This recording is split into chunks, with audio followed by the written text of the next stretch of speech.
чанаргүй олон жил байснаас чанартай хэдэн жил нэр. Одоо хүмүүс тоогооч гэхээр нэг цөөн сэсэрдэг те. Эсвэл нэг бууц идэг, хуушур идэг хүнээр тодорхойлоод байна л да. Уучлаарай тийм шүү дээ. Мэргэжлийн тоогооч гэдэг бол тийм амархан ажил биш. Галтгоо гэдэг эмнэлэг шиг цэвэрхэн хурдны зам шиг тодорхой байх хэрэгтэй дээ. Сайн байна уу? Гүнэн. Энэ бол миний мастер класс.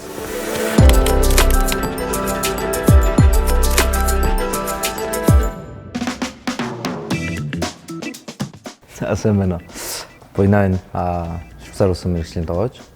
Мэргэжлийн тоогооч гэдэг өөрөө биеийн болон оюун ухааны зэрэг хөдөлгдөг. Тэр юу гэсэн үг гэхээр ямар нэгэн байдлаар захиалгууд орж ирэхэд толгой байнга ажиллаж байна. Энэ тэдэн минутаар явна. Энэ гарсны дараа дахиад тэр тэдэн минутаар явна. Энэ хоол ингэж явж явахад би энийг хийн гэхээр биеийн хөдөлгөөн нэмэх нь толгой давхар ажиллаж байна гэсэн. Одоо жишээлбэл юу гэдэм за салаад 3 минутаар явна гэх юм бол салаад нь яах нь 2 минут хүлээгээд 3 минутын дараа салаатаа өгөх нь тэгэхээр багийн ажил гэсэн үг. Хоорондоо ярилцсан communication гэсэн үг л дээ. Одоо энэ чинь яг нэг өссөн болгон мэргэжлийн тоогооч болохгүй. За мэдээж 95% хувийн зүтгэл, 5% авиас. Тэгээ мэргэжлийн тоогооч гэдэг чинь агаас нь яа хүртэл бодно л доо. За нэг хоол зохиолоо те 5 хоол. 5 хоолн дээр амт, үнэр, өнгө, тавглалт, хүнсний бүтээгдэхүүнийг боловсруулах арга давтагдахгүй нэгт нь. Хоёрт нь хатуу, зөөлөн, нялуун, эсэглэн, жихэрлэг энэ амтууд бүгд оршин байна. Тэгэхээр энийг бол зохионо гэдэг өөрөө хамгийн чухал процесс. Энийг зохиож байгаа хүн бол мэргэжлийн тоогооч гэсэн үг.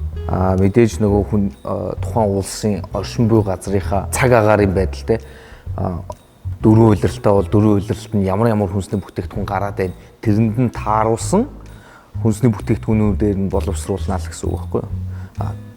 Зүгээр тоогооч хүн бол мэдэхгүй. Монголд одоо ямар үед юм бол хуулаад явдаг хүмүүс хэлдэг баг та. Хүн цаг гаргаж бодож сэтгэжтэй за би энэ хоолыг ингэж тавглана, энэ хоолыг одоо ирж байгаа зочиндоо би ингэж харуулна гэж байгаа бол цаг хугацаа гаргаж ийн. Ямар нэгэн байдлаар цаг гаргаж л байгаа бол үр дүнтэй байх хэрэгтэй. Энийг зохиохын тулд оюун ухаан ажиллах хэрэгтэй. Оюуны бүтээл гэсэн үг. Уран зурагтай л адилхан гэсэн үг. Амттай, эрүүл, тансаг энэ гуруулаа байх хэрэгтэй. Галтгоо гэдэг эмнэлэг шиг цэвэрхэн хурдны зам шиг тодорхой байх хэрэгтэй дээ. Хамгийн түрүүнд мэдээж эрүүл ах уу? Эрүүл байх шаардлагатай. За дараагийн нь болохоор хүнсний бүтээгдэхүүнийг боловсруулах арга нь өөрөө зөв байх хэрэгтэй. За юу гэдэг нэг 5 хоолн дээр бид нэр 5 төрлийн хүнсний бүтээгдэхүүнийг боловсруулах аргыг ашиглалаа гэж бодъё. Тэгэхээр тэр яг стандартын дагуу, технологи картын дагуу, зохиомжийн дагуу байх хэрэгтэй гэсэн.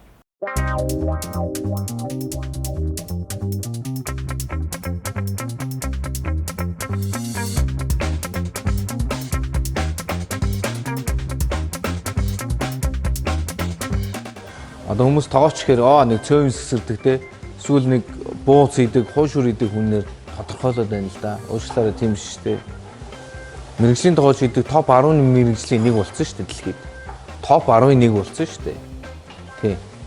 Ялгаагүй адилхан хөлөг мөчнөд адилхан, сагсчтай адилхан хэмжээний цалин авдаг шүү дээ. Дэлхийн. Тэ? Өөр болсон. Энийг бид нар бас тодорхой хэмжээний гастрономи гэдэг юмыг би нэг левелийн ахиулах тийм төвшөнд хийх зорилготой байна бас тодорхой хэмжээ. Одоо бол ерөнхийдөө бодож байгаа юм амт илүү амт руу фокуслж байгаа. Яагаад тэгэхээр 21 оны тренд юмнууд бол ерөнхийдөө амт руу фокуслсан гэсэн. Амт гэж юу юм? Амтуудыг яаж хослуулад байна? Тэр чухал болсон. Одоо Аз амтыг Европ амттай хослуулах ч юм уу те. Ингээд эсвэл хоёр өөр галтгоог хослуулад өөрийн философигоо шингээж гаргах ч юм уу те. Амтан дээр илүү фокуслж байна.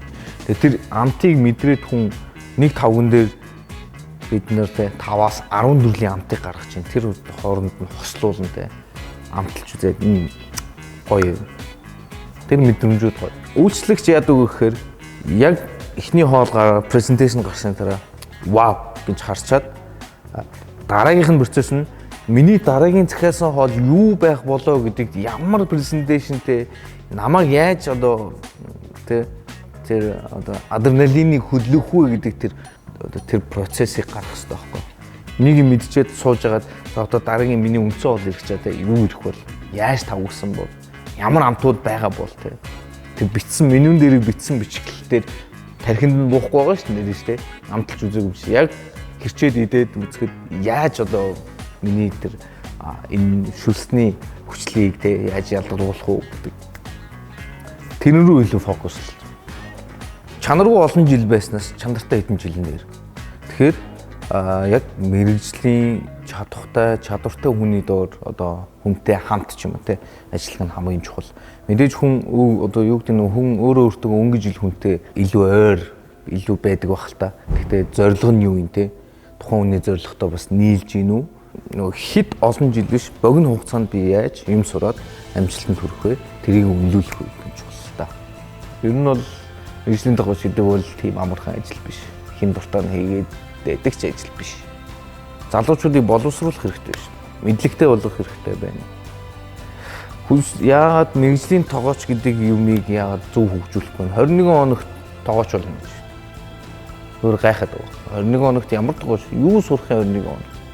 Аяг тавгч зөв рүүгээ чадахгүй шүү дээ. Тэгэхээр боловсруучм энэ боловсруулаад байгаа газар ч юм уу эсвэл одоо энэ ер нь бол энэ боловсролын систем нь муу гэсэн. Муу. Маш муу. За би яг мэрэгжлийн тогооч болно. Би энэ мэрэгжлээрээ эзэмшээд үргэлжлүүлээд карьерээ хөөнө гэж байгаа бол яг тэрнийхээ төлөө зорилгынхаа дагуу явах ёстой л доо хүн. Зорилготой байна гэдэг чинь хамгийн чухал зүйл юм л дээ. Зорилгогүй бол хаашаа явж байгаа мэдэхгүй. Тэгэхээр яг зорилго тавьсан бол тэрнийхээ төлөө тууштай яваад миний сая хэлсэнчлэн 95% нь зүтгэл, 5% нь авьяас гэж болоо.